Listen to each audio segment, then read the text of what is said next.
review. We'll be sharing a few things with Peggy, talking about her... I thought you were after my cheap coffee for a minute. I'm full of coffee right now. No, thank you. But we want to share with our viewers, our subscribers, some of the high points of your long career in folk music. You had a profound influence on a lot of people over the course of your musical journey over the years. I've read your biography. There's too much in there for me to even comment on. I wouldn't know where to start. But what I would ask you to do is share with us some of the high points, what led you to where you are now, and where are we going? What's in the future? I know you have some projects going right now that are pretty exciting. Well, you say I've had a profound influence on you and on your son. Yes. All I'm doing is passing on profound influences. The big influences on my life have been four people. First of all, my mother, who...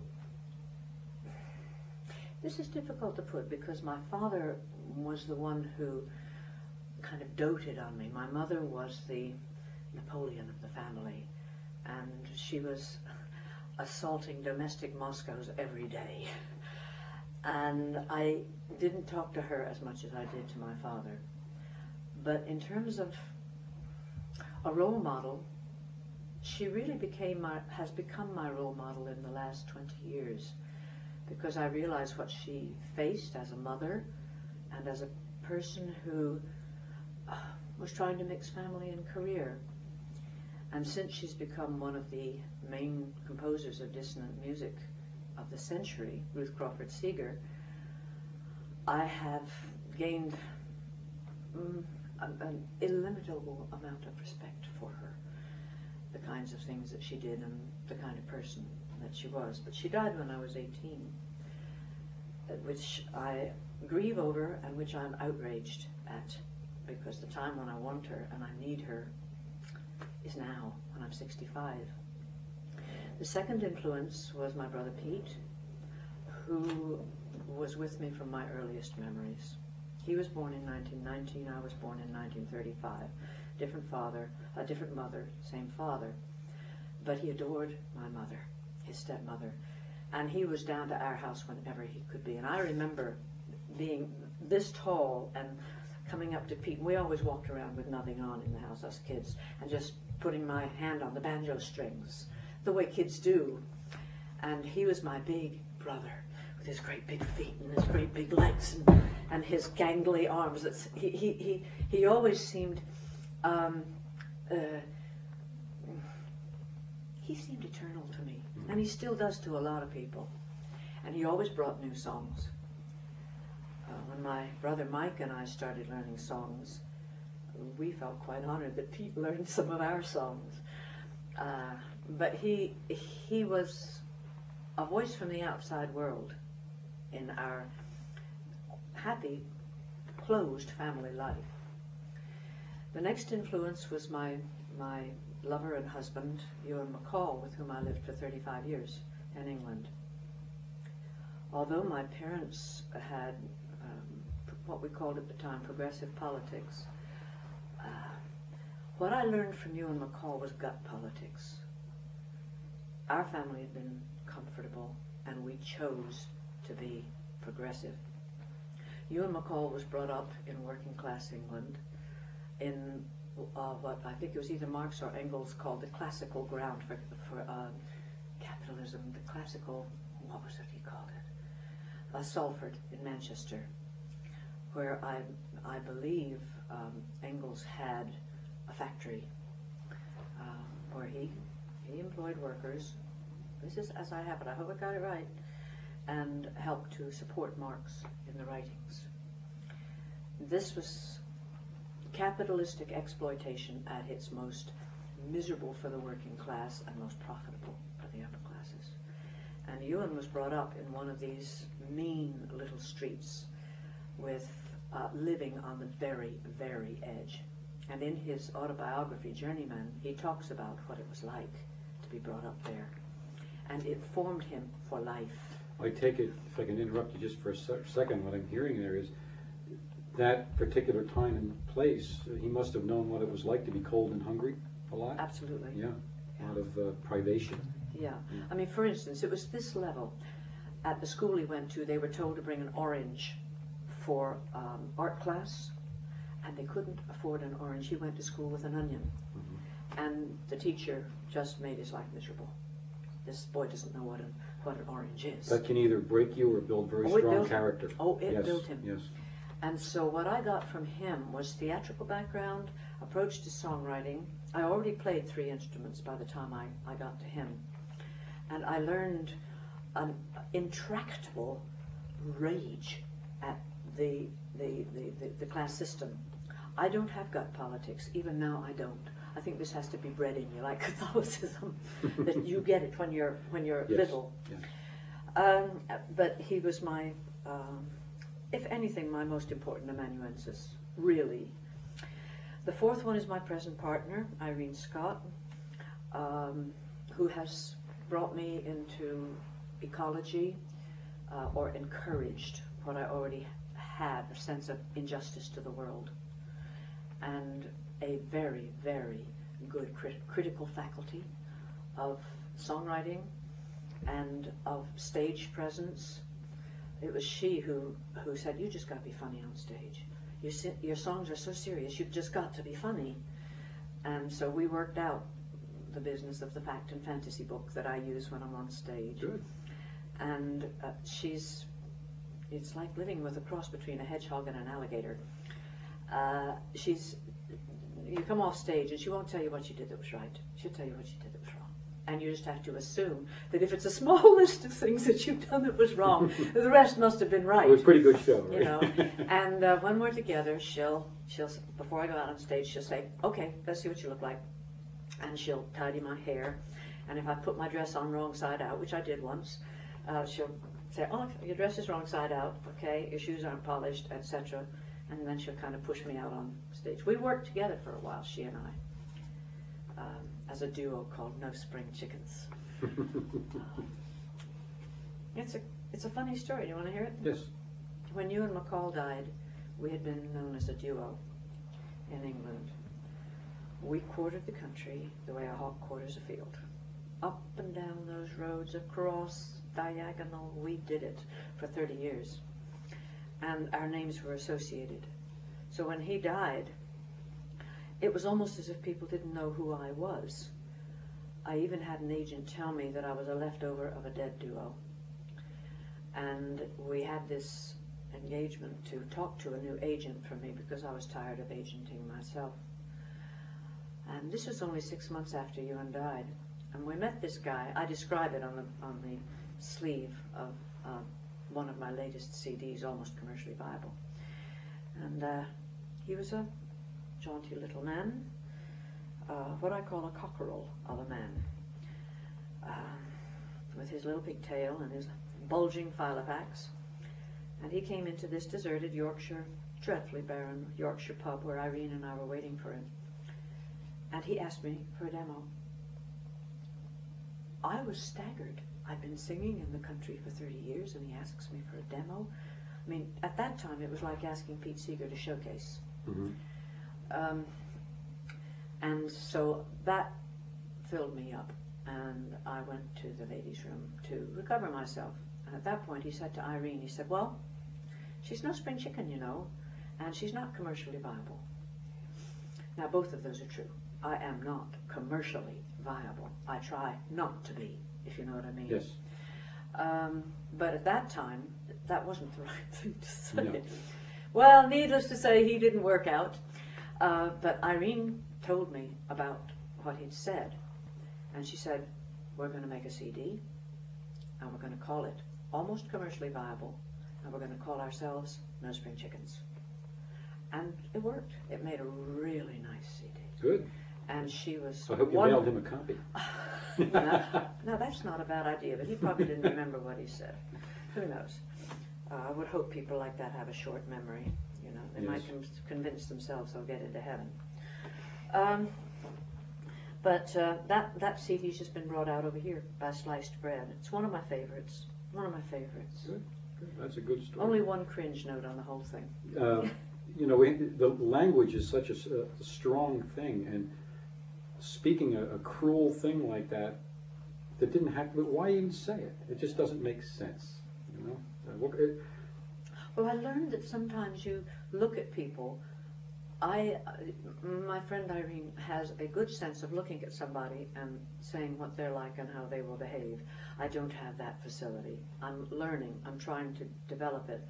But I could have looked at him now when he walked into that pub, and we could have just shook hands and said, this isn't going to work. Yeah, yeah. And I try to do that now gently, so that, you know, it doesn't hurt people's feelings unnecessarily. And I might not be their cup of tea either. Yes, You know? yeah. But we can be civil. Yeah, be civil. And we can conduct business in a civil and professional way. Yeah. And, you know, God willing, the world will come to that, if everybody does their part. Yeah, You know? yeah. Well, that took us over quite a span of time then. That took us over, well, Irene and I are still together, so that's taken us over 65 years. Yes, yes. I know you're a multi-instrumentalist. How do we say that? No, you said it right. Instrumentalist. Don't Sometimes I butcher the language. But no, what you do is you probably invent wonderful malapropisms, and you shouldn't lose them because they nearly always make sense. Yeah, yeah. My wife does that a lot. She's Pennsylvania Dutch, and my ancestry is Irish, and she sometimes gets words, spoonerisms, things like that. You know, turns them around. It's a lot of fun. I love it. I never correct people when they do it because it's such. The language is changing. What's your principal instrument in your performances nowadays? Probably guitar. And that, in a way, is a shame because I'm getting arthritis in both wrists, which I shouldn't be drinking the coffee. And the guitar is hard to play when you have arthritis right across here. But it's the most adaptable. It's hard to say. I would like to carry more instruments than I do. I play piano in order of learning. Piano, guitar, 5-string banjo, autoharp, dulcimer, and English concertina. I used to carry them all, but the airlines, they impose such strict number of pieces of baggage on you that I would be paying $75 to $100 for every flight I take. Wow. Because, you know, at present I carry my little baby here, I put my computer on my back, and I put the banjo and the suitcase underneath. I can't carry product, it always gets sent ahead. I brought the concertina this time hidden under my coat and paid extra for lecture materials. So I've learned these instruments, and it's something that I wish the Musicians Union would tackle. That musicians, this is part of what we give, and to charge us for taking our instruments from one place to another. But, you know, but then I suppose people who work in advertising would want cases for all of their posters and everything. So, I mean, this would spread. But I can't play all the instruments. I love the instrument I'm playing. I would say that's my answer. Whatever instrument I'm playing at the moment, that's the one I love best. What's looming in the future for you? Where are you heading? Well, I was so enthused by doing my songbook and investigating some of the aspects of songwriting. I've put together books since I was 11, when I was helping my mother with Ben Botkin's, one of Ben Botkin's books. And books were produced in our family, songbooks, from as far back as I can remember. I helped put together one of Alan Lomax's books, one of Edith Fowkes' books, and Ewan McCall and I put together several books ourselves. So I know what goes into it. And I figured I needed a songbook of my own, so I put out mine. And then it occurred to me that there wasn't a definitive Ewan McCall songbook. And I'm kind of assuming everybody knows who Ewan McCall is. He wrote First Time Ever I. He wrote a number of songs that people think are traditional. The Shoals of Herring, Freeborn Man, Manchester Rambler, Sweet Thames Flow Softly. And so I get asked so often for texts of his songs that I decided to You know, they'll ask me after January, and I'll say, go buy the book. And I hope everybody knows that it's your face. It he is, was yes, talking about. yes, it's Yes. my face. What a tribute. It's my face. The first time you saw my face was March 25th, 1956. I had long hair. And that's a funny story, too. I tell it in my book. So that's coming out in January. I want to do a couple more tapes. I want to do a CD for older women. I fancy it'll probably be called Over the Hill and Up the Mountain. Or Over the Hill and Round the Curve, or something like that, because I'm very enthused by the company of older women. There are some fantastically strong older women now who are taking command of a number of important positions in government, who are standing up and saying, we do not like the way the world is run.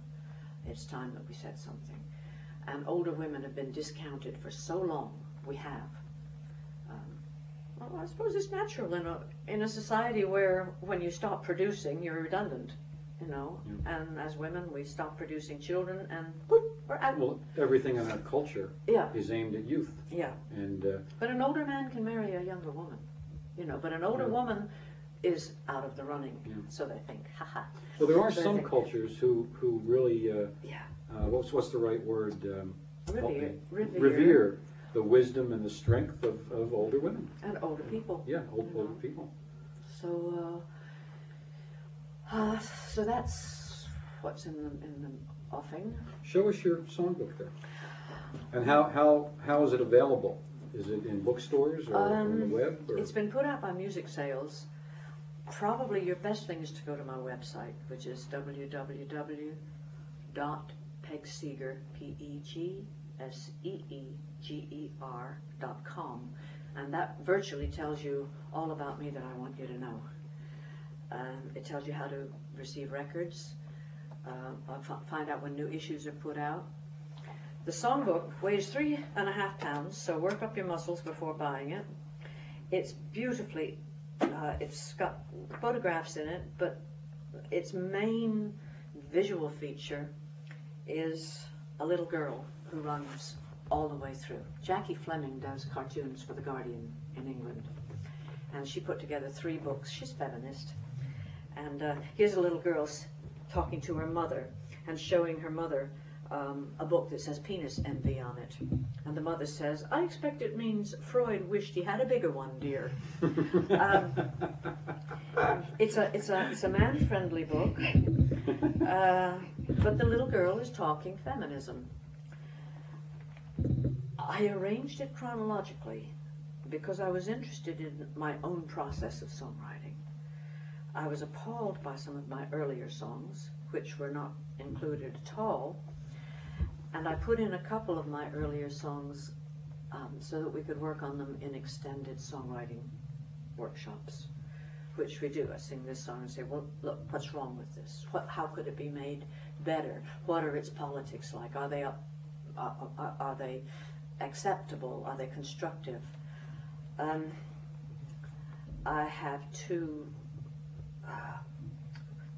sections in here on songwriting. One in general, which talks about how formal music training can help you or hinder you, talking about the content of these songs, and talking about using cliches and changing with the times. And then I have a one called In Particular, as opposed to In General, in which I show how one particular song was made, particular ways that I write songs. This is how I do it. This is not a manual for general songwriting. I'm pleased with it, everything excepting the quality of the cover, which I could do without. But it's much more than just a collection of songs. Oh gosh, yes. It's almost an autobiography, because I found that in writing the notes, I was going through my own life because it was chronological. Mm-hmm. Some of the notes are funny, some of them are serious. Wherever there's people like my children, I show photographs, or photographs of myself, a few when I was younger, and people that are mentioned. are in here. Ewan's songbook's going to be quite different. I'm putting in visuals, some of which have very little to do with the songs, because many of his songs are so politically conscious that you could have fists raised every page and workers doing their work every page, and I didn't want to do that. I wanted to kind of widen the vision, if you like, and that's what I did in his And that should be out in 2001? Lord, the publishers have had it for 2.5 years. Good heavens. Mine went through 7 proofreadings. I'm trying to run his through 2, but it depends on what they turf into me on November 21st. So just keep checking the website, and sooner Keep or later checking it. Keep checking it'll it. be there. You can order it in advance, but it's well worth it. I've done all of the notations myself. Good. It's a tribute, in a way. It was a lot of work, but it's about time it was done. He's a wonderful songwriter.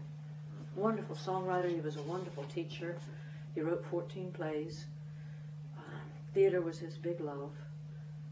And he had a definitely dramatic approach to folk music, which some of his teaching methods I still use in workshops. Wonderful.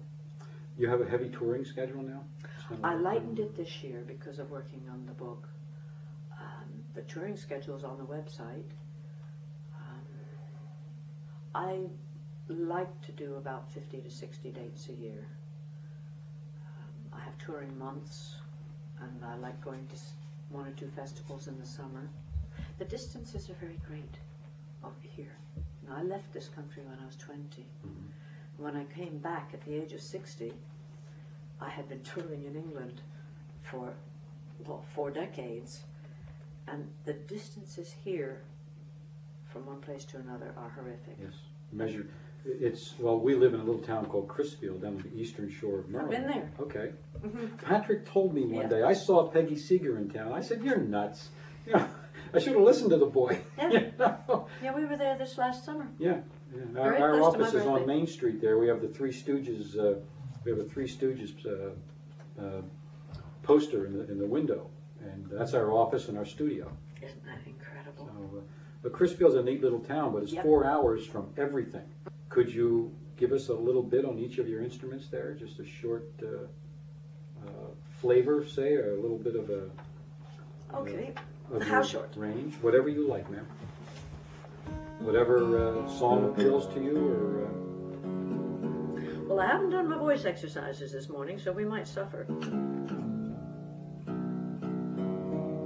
I don't think I've been as tired as I was last night in a long time. There's a lot going on here. Pretty busy.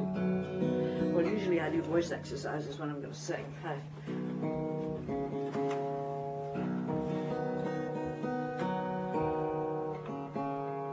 In my family,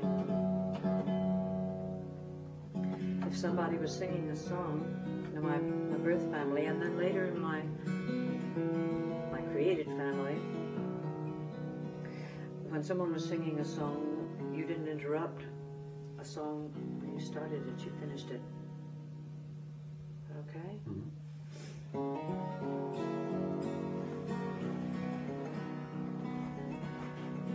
Well, this is an old song, an old story that I think was called originally The Golden Ball. It was a story about a king and a queen. The queen had a golden ball that she absolutely loved, as I understand it. And one day it disappeared, and she accused the servant maid of taking it and put her up on the gallows. The servant maid sees her father coming and says, "Father, where's the golden ball? Go find it, it'll save me." And he says, "No, you're disgraced, you're going to be hung." "Mother, find the golden ball. I didn't take it, go find it." Mother says, "No, you're disgraced, you're going to be hung." And finally, it's only her lover who comes and says, "I'll go find it." And it turns out that I think the king has hidden it or something like that, and he finds it and comes back. And this has turned into one of our most famous ballads. voice isn't right, I'll stop.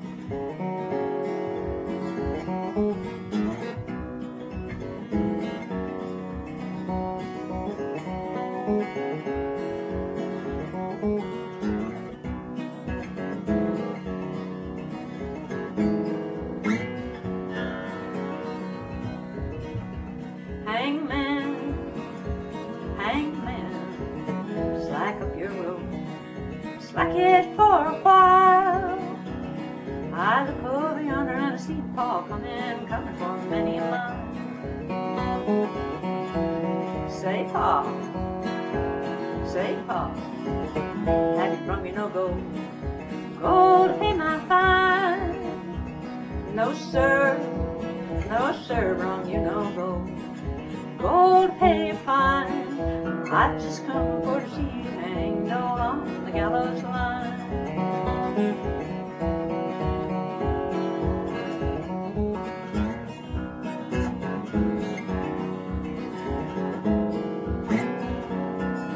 Hangman,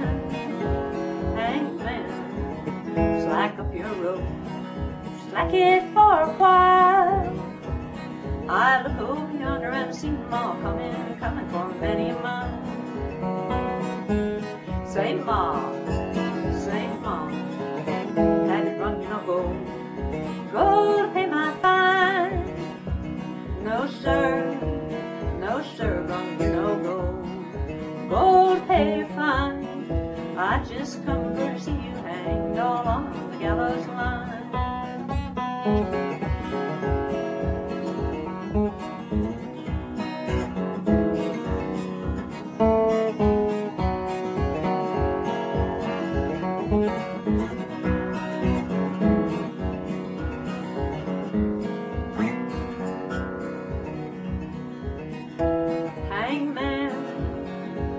Hangman, slack up your rope, slack it for a while. I look over yonder, see the true lover coming for many a mile. True love, I stretch my hand to thee. No other help I know. If you pull back your hand from me, oh, whither shall I go? True love, have you brought me no gold? Gold to pay my fine. Yes, sir, brought you some gold. Gold to pay your fine. I've not come for to see you hanged all on the gallows line. It's hard to love, hard to be loved, hard to make up your mind.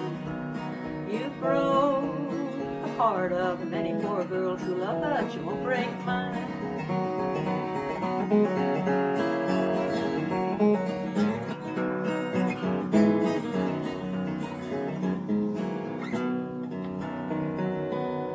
For those of you who are interested in the guitar tuning, it's this.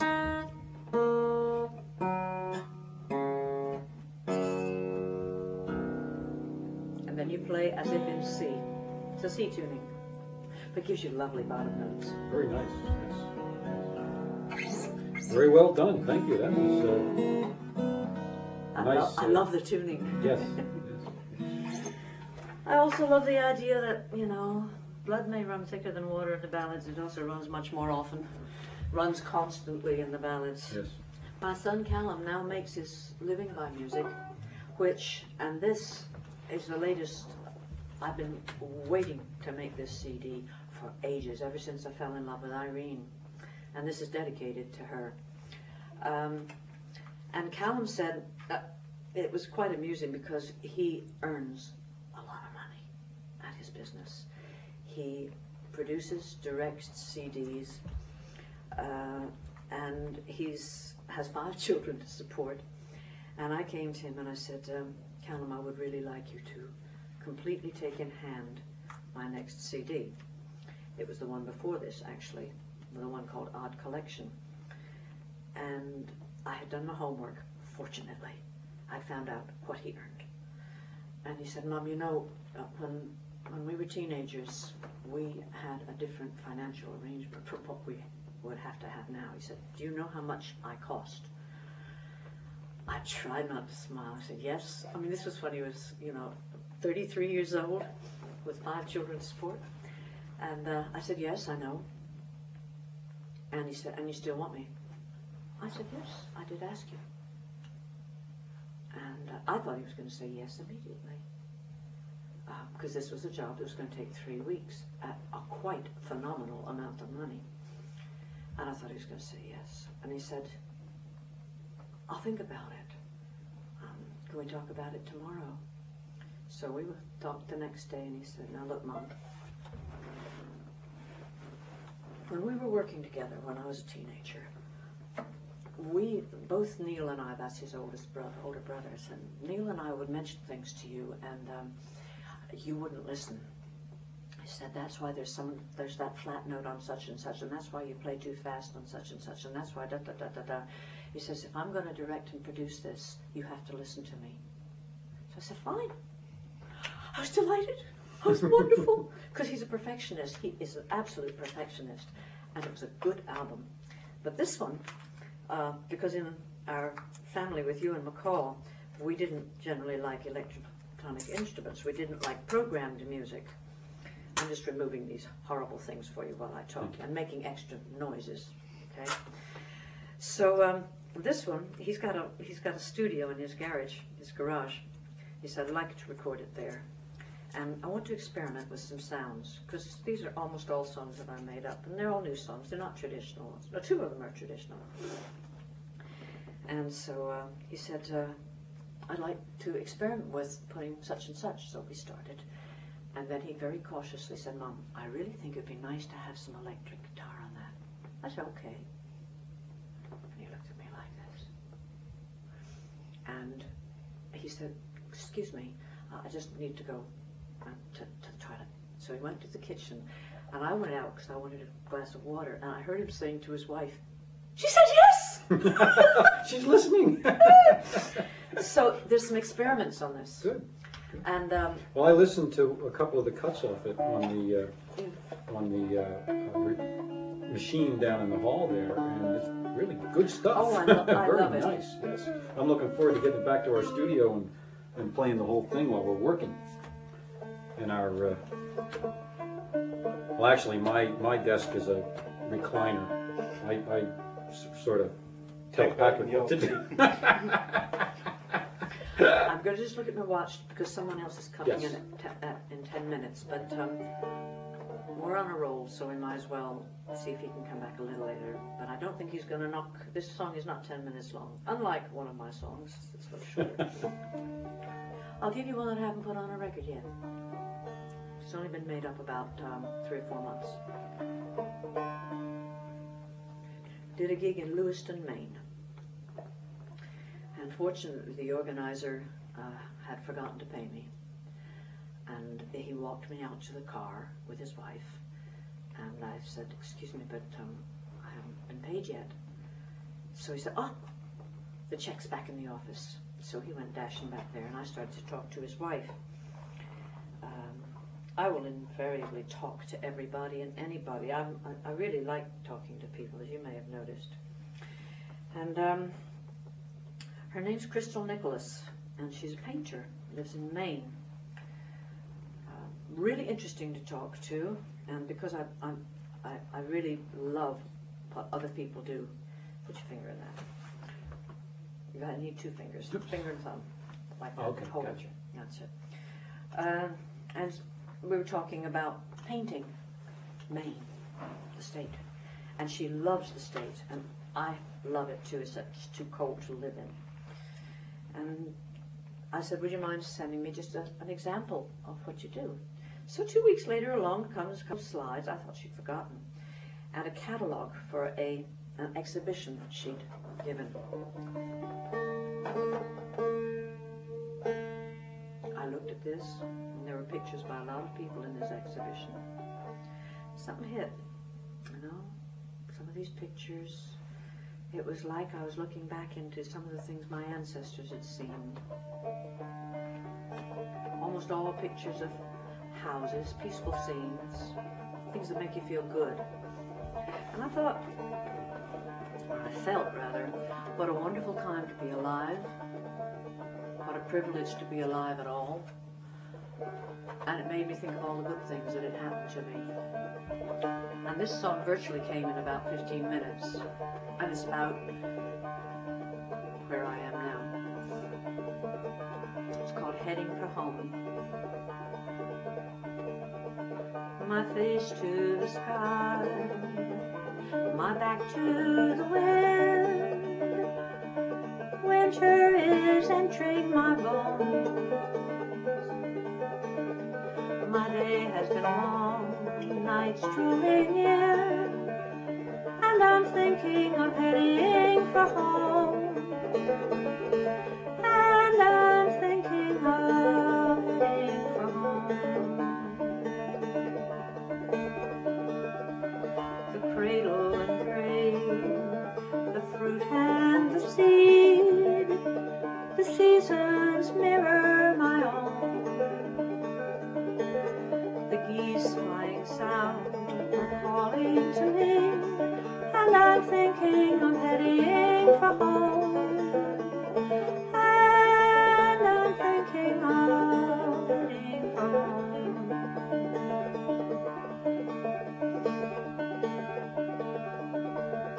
Always on the move, with banner unfurled, yet gathering moss on the stone.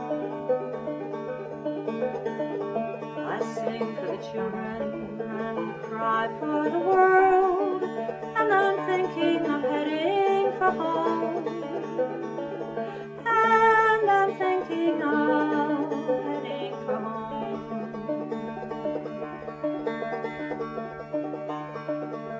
As time's my old friend and death's my new kin, I'm not taking the journey alone. I am old, I am young, I am all that I've been, and I'm thinking of heading for home. And I'm thinking of heading for home.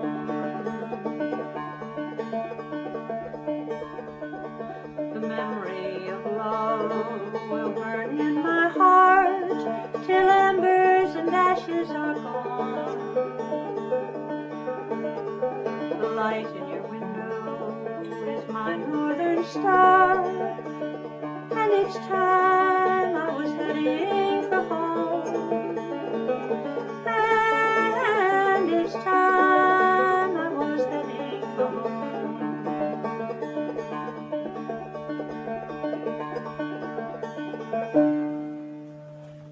But there's a lot of people looking at this, and there's going to be young people. There's going to be people who are thinking of taking up an instrument. Some people who think, boy, I'd like to be a performer or be a songwriter, and you've been doing it for a long time, most of your life. Any, not advice, but any comments or observations at this point in your career? Gosh. How's that for a challenge? Well, I had an easy road from the start because of my name. And my name gets me places where I suppose it's possible people wouldn't know whether they wanted to hire me or not. When I was a teenager and I was beginning to realize that I had some musical talent, I swore I would never do music for a living because I enjoyed it too much. And for those of you who think that it's romantic to be a traveling singer, it isn't. The easiest part of traveling and singing for a living is the concert itself. That's what I find. That's what's really enjoyable. The next really enjoyable part of it is meeting the people. The folk music movement is quite forgiving in terms of stress on you in some ways, but I don't know how much of my experience is something because I have been privileged to travel with Ewan McCall, who was known already, and because of the name Seeger. I don't know how much of it is my privilege. I've been fortunate. I've had, for the most part, really good treatment, good gigs. But it's a very difficult life, traveling from one place to another. If you're a family person, it's even worse.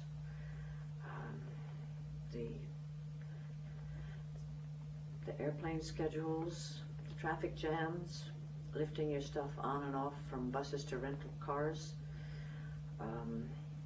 Sometimes quite cavalier treatment from organizers in the less, the more salubrious, what's the word I want? The less sympathique places, which you do get every now and then.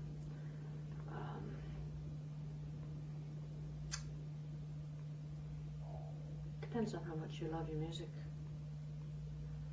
As far as the music itself is concerned, when you're young, you do a lot of things that you might regret when you're older musically. I played too fast when I was young. I played awfully complicated when I was young. I'm learning to simplify. Golly, advice? I don't know. That's a hard one. You know. People don't want to watch you taking your ego trip.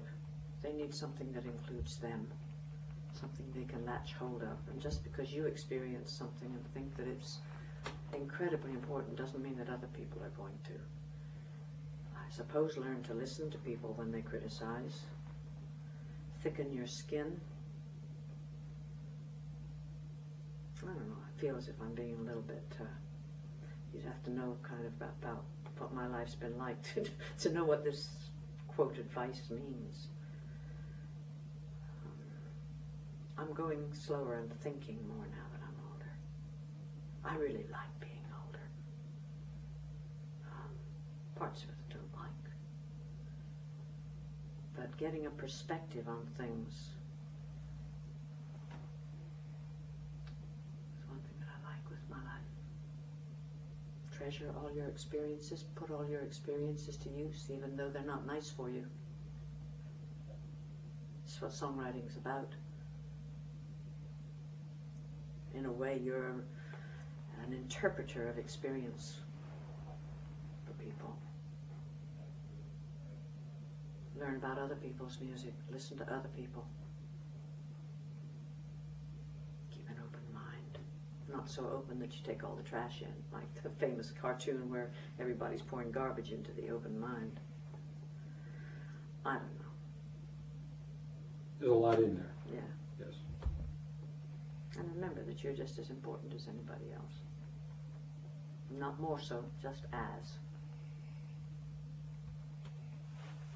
Thank you. Well, thank you both. God bless you. Thank you both. For That's a nice wonderful- face there behind that camera. I like it.